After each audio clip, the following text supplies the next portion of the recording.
जय गुरु।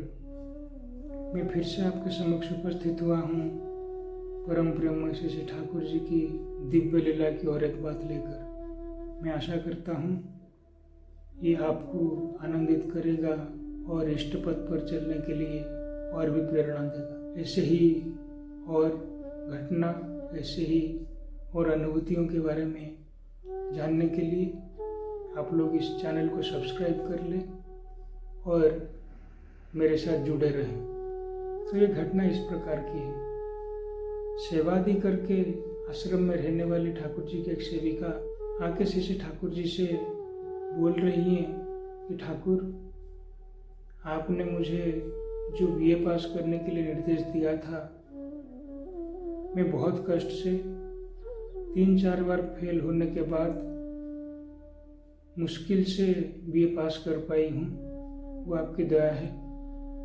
लेकिन अभी जो आप मुझे अंग्रेजी में एमए करने के लिए बोल रहे हैं, ये मेरे समझ के परे है। और ये बात सुनकर लोग बहुत मेरी मजाक उड़ा रहे हैं, मुझे ना जाने क्या क्या बोल रहे हैं। और खास करके जो शांति दी हैं पंचानंद सरकारदा की जो बेटी, वो मेरी बहुत मजाक उड़ा रही है और ऐसे बोल रही है कि अरे सेवा तो पागल हो गई क्या, तो 3-4 बार फेल हो के बीए पास की हुई है, अभी अंग्रेजी में एमए परीक्षा देने चली है, थोड़ा भी लाज शर्म है कि नहीं। तो इस तरह बहुत बातें मुझे लोग सुना रहे हैं, तो मैं क्या करूं ठाकुर जी। तो ये बात सुनकर ठाकुर जी का मुखमंडल थोड़ा विषर्ण हो गया, थोड़े से दुखी हुए, थोड़े गंभीर हो गए।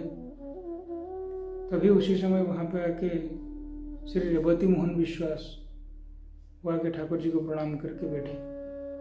तो ठाकुर जी उनके तरफ देखते हुए बोले, ये रेवती सुन, तू एक काम करना, तू अंग्रेजी में एमए के लिए तैयारी कर और सेवा को भी पढ़ाएगा। तू खुद पढ़ेगा, सेवा को भी पढ़ाएगा, तुम दोनों एक साथ अंग्रेजी में एमए की परीक्षा दोगे। तो रेवती दाई ये सुन के घबरा गए। वो ठाकुर जी को बोले कि ठाकुर, मैं तो विज्ञान का छात्र हूँ और विज्ञान में ही मैंने बीएससी किया हुआ है और अंग्रेजी में मेरी इतनी दखल भी नहीं है, तो मैं ये कैसे कर पाऊंगा। और आप बोल रहे मैं सेवादी को भी पढ़ाऊंगा, ये कैसे हो पाएगा, मेरे कुछ समझ में नहीं आ रहा।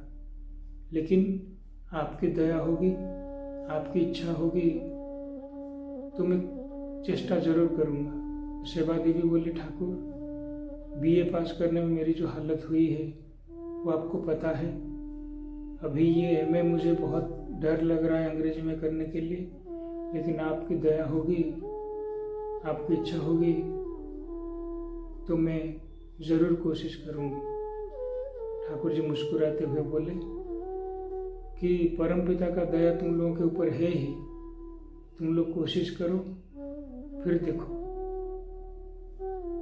इसी बीच में 2 साल गुजर गया है।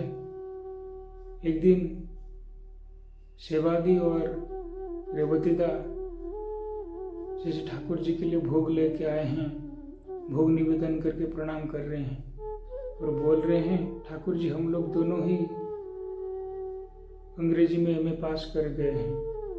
परसों ही रिजल्ट आया था, कल कंफर्मेशन मिला, तो आज आके आपको बता रहे हैं कि आपकी दया से हम लोग एमए पास कर गए हैं अंग्रेजी में। ठाकुर जी सुनकर बहुत प्रफुल्लित हुए, बहुत खुश हुए और बोले कि ये जो मिठाई लाए हो ये लेके सबको दो। और सेवादी को बोले कि सेवा, ये जो मिठाई है ये ले जाके तू शांति को देना और बोलना कि मेरे ठाकुर अगर चाहेंगे तो लकड़ी का बिल्ली बना के उस बिल्ली से दौड़ता हुआ चूहा भी पकड़वा सकते हैं। ये एमए क्या चीज़ है। तो ऐसे ही श्री ठाकुर जी की निर्देश का पालन करते हुए, उनकी दया से, उनकी करुणा से असंभव लगता हुआ काम भी बहुत आसानी के साथ कोई भी परिपूर्ण कर सकते हैं। इसीलिए वो वाणी है कि मूकम करोति वाचालम पंगुम लंघयते गिरिम यत्कृपातमहं वंदे परमानंद माधव। जय गुरु।